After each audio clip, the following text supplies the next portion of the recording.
Good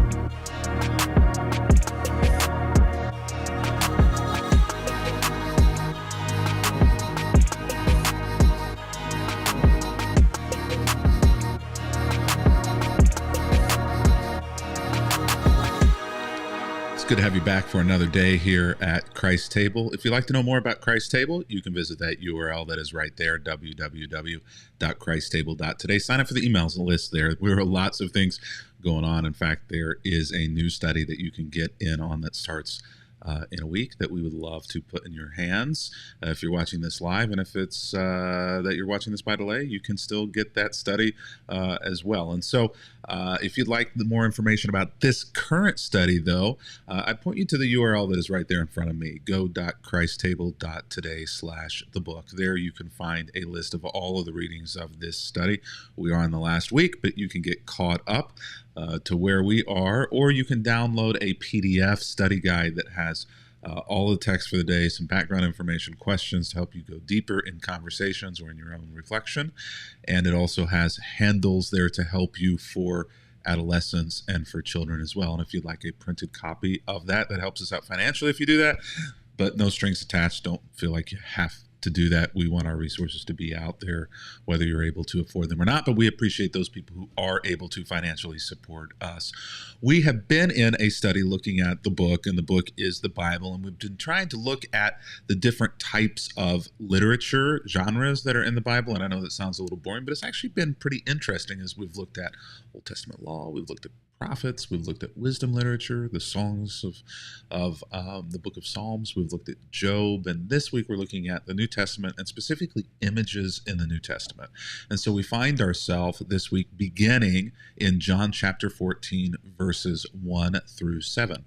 And I know that the title of today is The Way of Life, but fascinatingly, one of the primary images that the Bible uses in order to help teach about life is death. And we have an uneasy relationship sometimes with death. In fact, we've talked about that several times during the midst of this study. And that may well be one of the things that we bring out of this study is a better understanding of our relationship with death or lack thereof, because we don't necessarily like to think about death. And that makes sense. But there's power in thinking about death, and there's certainly power in juxtaposing death against life, and maybe part of the reason why we have such an uncomfortable relationship with death is because we have something of an uncomfortable relationship with life and what it means to live and how to truly and fully.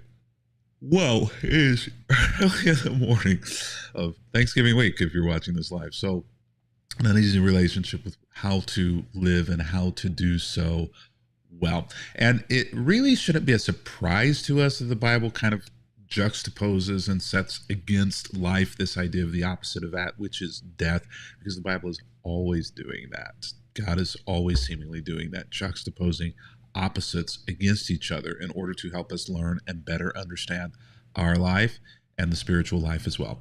So we're going to jump into John chapter 14, verse 1, where Jesus is in the midst of a farewell discourse, which is a traditional, in those days, tool to teach from those who are facing death or end of life or moving on from those who are following there. So John uses this tool, and Jesus seems to use this tool as an opportunity to kind of give final words, both to his current disciples and to those who would come after him. Don't let your hearts be troubled. Why would their hearts be troubled? Well, their hearts would be troubled because Jesus has been talking a lot about death and about leaving them. And even though they don't necessarily understand or fully see that that's what is about to occur, it seems as though Jesus does and wants to calm their fears, both now and the things that he's been talking about, and hopefully that they will reflect upon this later and remind themselves, once he is no longer around, that he said, don't let your hearts be troubled. Easier said than done, right? I mean, it's not as though we can circumvent grief or mourning. And I don't believe that this is what Jesus is saying here. I don't believe that Jesus is saying, don't be sad, don't mourn, don't grieve, don't pretend as though everything is okay.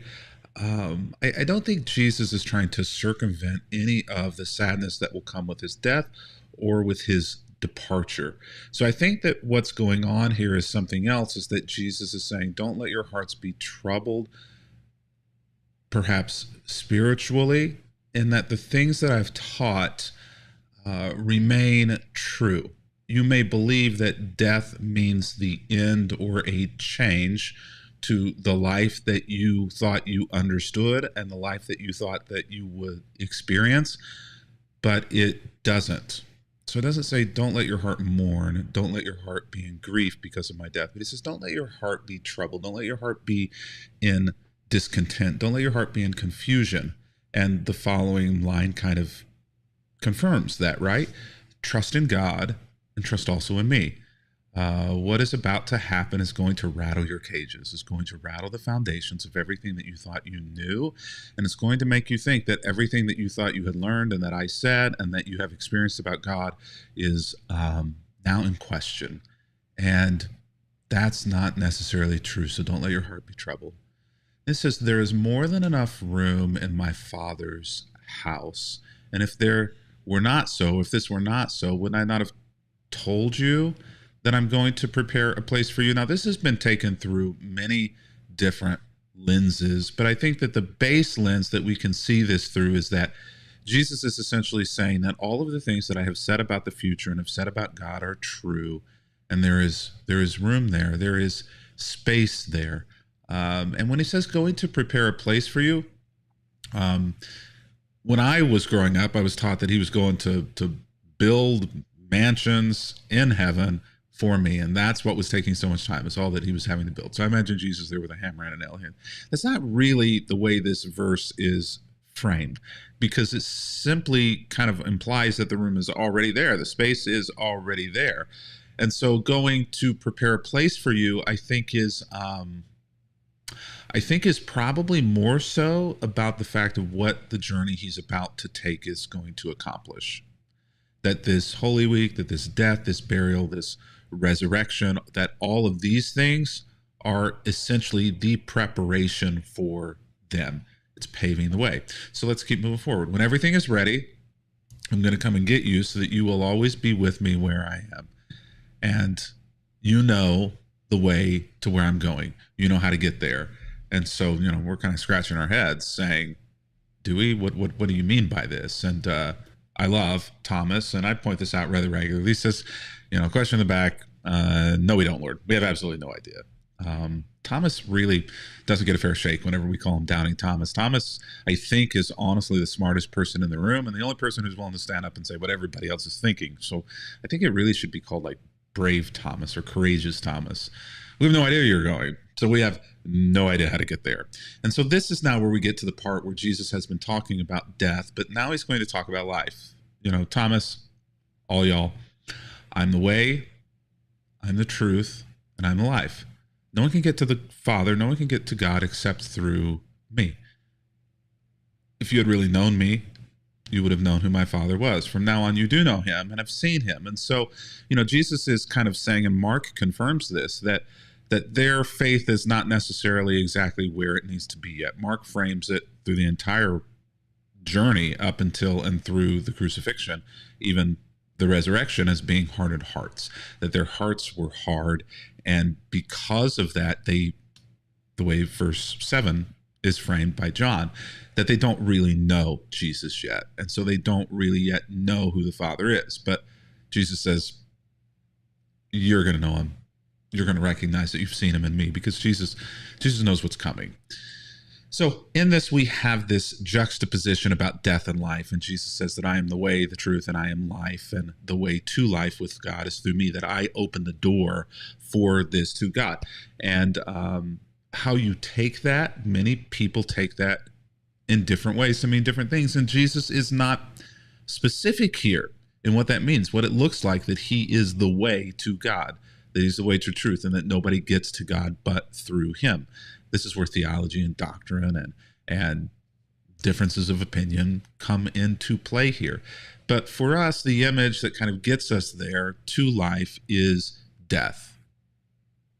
specifically the death of Jesus, and generally the death of us, the death of self. And so death does not go away. Jesus does not wipe away death. In fact, Jesus himself is about to die.